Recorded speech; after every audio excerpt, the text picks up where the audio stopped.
Hi, this is Lily Cotilla with Live in 4D. Relationships get into trouble because of the build factor. This means that at the beginning, we're in peachy land and everything is happy and great and we're connecting and we're on our best behavior, at least we try to be. Over time, little things start to maybe not cohese as well as they did in the beginning.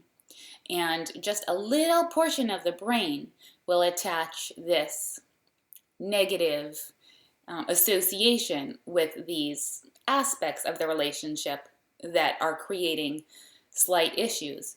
Now, the first time this happens, let's say that aspect of the brain is at about a 1.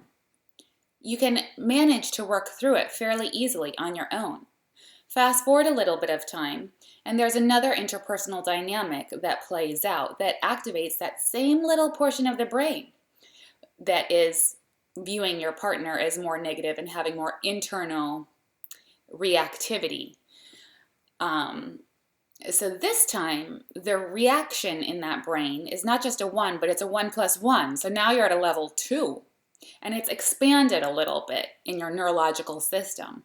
So the next time something happens, it may not be the exact same thing, but since your neurological scale has expanded, it can be something a little bit more tangential that your partner does and or that the interpersonal dynamic creates, this internal emotional sensation wherever you feel it in your body of annoyance or a similar emotion, and that neurological connection of association from the past two experiences.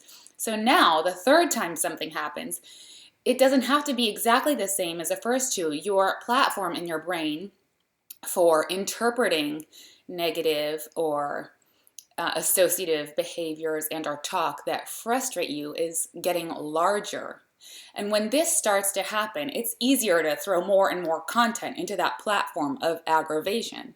And this is why relationships start to go downhill over the years, is because these neurological pathways aren't contained. And it's just easier to fill it with more and more negative associated interactions.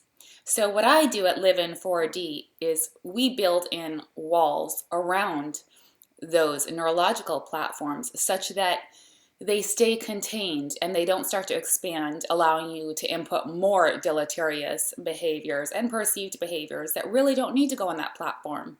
And we create redirected routes in order to view those from a new perspective and then create the positive, balanced effect in terms of you seeing these behaviors from a new lens, such that they aren't perceived as negative anymore, but they can actually be perceived as complementarity, balance in your relationship, and how you both feed each other and create a working system rather than being adversaries.